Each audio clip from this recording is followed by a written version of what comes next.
क्या KFC, McDonald's, Pepsi, ये मशहूर जो ब्रांड्स हैं दुनिया भर में फेमस हैं, ठीक है। क्या वाकई इनका इजराइल से कोई ताल्लुक है? क्या वाकई ही में रियलिटी में ये इजरायली ब्रांड है? क्या इनसे इजराइल का कोई ताल्लुक है कि नहीं? आज की इस वीडियो में आपको ये जानने का मौका मिलेगा, तो वीडियो को काइंडली एंड तक लाजमी देखना। उससे पहले अब तक चैनल को सब्सक्राइब आपने नहीं किया तो चैनल को लाजमी से सब्सक्राइब कर लो, ठीक है। बेल नोटिफिकेशन को भी दबाना ना भूलना। और एक और काम कर लो, इंस्टाग्राम पे और फेसबुक पे फॉलो करना चाहो तो आपको लिंक्स डिस्क्रिप्शन में मिल जाएंगे, जो अभी जाके फॉलो कर लो, ठीक है। तो एनी वेस्ट आते हैं अपने मेन टॉपिक की जाने। KFC का क्या इसराइल से बाकी कोई ताल्लुक है? अगर देखा जाए तो KFC की मैं आपको हिस्ट्री बता देता हूँ। KFC की शुरुआत, KFC का जो असली जो नाम है KFC, केंटकी फ्राइड चिकन है, ठीक है।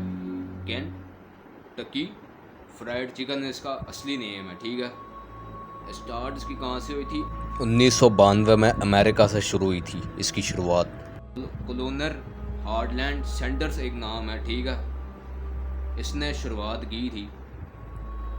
कोलोनर ने अपने पहले रेस्टोरेंट सेंडर कट कैफ़े को कोरबन केंटकी में खोला। उन्होंने अपने रेस्टोरेंट में फ्राइड चिकन सर्व करना शुरू किया, ठीक है। फ्राइड चिकन मतलब वो बेचता था। सैंडर्स हार्डलैंड सेंडर्स ने शुरुआत की, और ये शुरुआत कहाँ हुई थी? अमेरिका में हुई थी। अमेरिका में KFC की शुरुआत हुई थी। जो लोग कहते हैं ये इजरायली ब्रांड, अब सुनो आगे, भागना मत, ना कमेंट करना, सुनो फिर। 1960 में KFC की फ्रेंचाइज के मॉडल्स लॉन्च किए गए, यानी कि 1960 में बाकायदा तौर पर KFC की ब्रांचेस खोली गई, जो कि दुनिया भर में आज जगह जगह पे है। KFC के आजकल 140 से ज़्यादा देशों में, यानी कि कंट्रीज़ में, मुल्कों में जो है वो ब्रांचें हैं, ठीक है, कंपनीज़ हैं कि 24,000 से ज़्यादा रेस्टोरेंट इस वक्त करंट टाइम में मौजूद हैं। तो मतलब KFC कोई छोटा बड़ा ब्रांड नहीं है, बहुत बड़ा पैमाने पे ब्रांड है। ये मुस्लिम कंट्री में भी है, नॉन मुस्लिम कंट्री में भी है। अमेरिका से KFC की असली शुरुआत, KFC अमेरिकन ब्रांड है। अब दूसरे मुद्दे पे ये आते हैं कि क्या KFC वाकई में इसराइल को सपोर्ट करने के लिए, गजा में हमले करवाने के लिए, बमबारी करवाने के लिए, फ़लस्तीन में बमबारी करवाने के लिए, फ़लस्तीन के मुसलमानों को शहीद करने के लिए क्या वाकई में फंड्स देता है?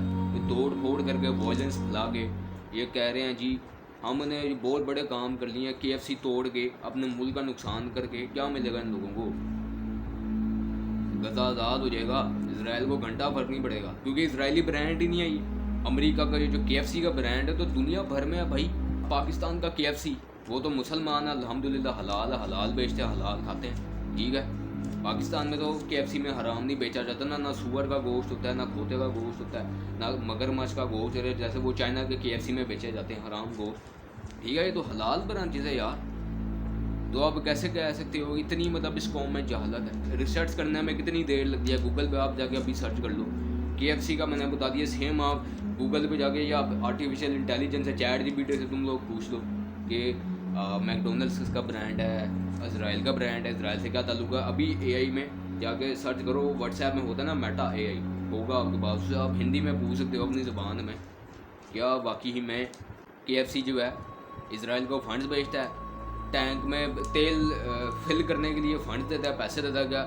गज़ा में अटैक करने के लिए KFC, मैकडोनल्ड्स, KFC कंपनियां, ब्रांड की जो हैं, इनको फंड्स देते हैं, सपोर्ट करते हैं? इसका जवाब ना में होगा, क्योंकि ये रियलिटीज़ का दूर दूर तक ताल्लुक ही नहीं है, क्योंकि ये कंपनीज ग्लोबली कंपनीज है भाई, खाने पीने की कंपनीज है। हाँ, इसराइल में भी KFC के ब्रांचेस हैं, ठीक है, लेकिन इसका ये मतलब नहीं है कि गजा में हमला करवाने के लिए KFC कंपनी होगी, मैकडोनल्ड्स कंपनी होगी, पेप्सी कंपनी होगी, ये फंड्स जारी करते हैं, पैसे देते हैं, इनको सपोर्ट करते हैं। बाई कार्ड का ये मतलब नहीं है कि तुम वॉयलेंस करो, ठीक है, शीशे तोड़ो, उनकी दुकानों में जाके आग लगाओ, तोड़ फोड़ करो, उन बेचारों का भी तो ख्याल करो। ये तो मतलब अपने मुल्क का नुकसान करने वाली बात है। अपने ही मुल्क का तुम नुकसान कर रहे हो, अपनी कौम में तुम तबाह कर रहे हो।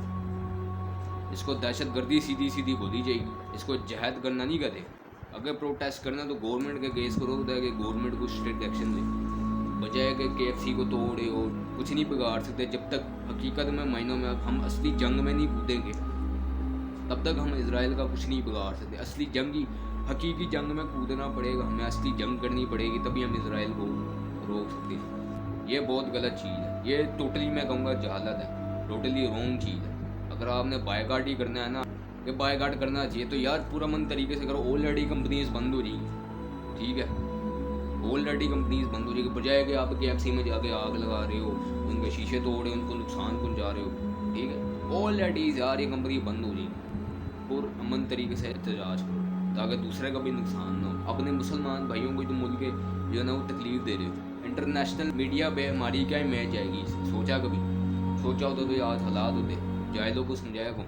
जहालत आम है इस मुल्क में, इन जैसों की वजह से मुल्क बदनाम है। अच्छे खासे चंगा वाला एजुकेटेड बंदा होगा ना, वो भी इन जैसों की वजह से मारा जाता है। बाहर जाकर भीख मांगेंगे, दुबई में जाकर भीख मांगेंगे हैं, तभी तो दुबई वालों ने वीज़ा बंद किया हुआ। अगर हम जंग में नहीं कूद सकते, जंग नहीं कर सकते, वहाँ जा नहीं सकते, कम से कम हम ये तो कर सकते हैं ना कि हम उनको रोटी, पैसे ये तो कर ही सकते हैं कि भेजें, पानी, कपड़े, पैसे, ये तो हम फंड्स कर ही सकते हैं ना उनको, ये तो दे सकते हैं हम। कम से कम फ़लस्तीन गज़ा के लोगों के लिए, बच्चों के लिए मेडिकल की सहूलतें, इतना तो हम कर ही सकते हैं, इतनी हमसे हो पाएगा, इतना हम कर सकते हैं ताकि रोज़े क़यामत हम कम से कम जवाब दे तो हो सके ना।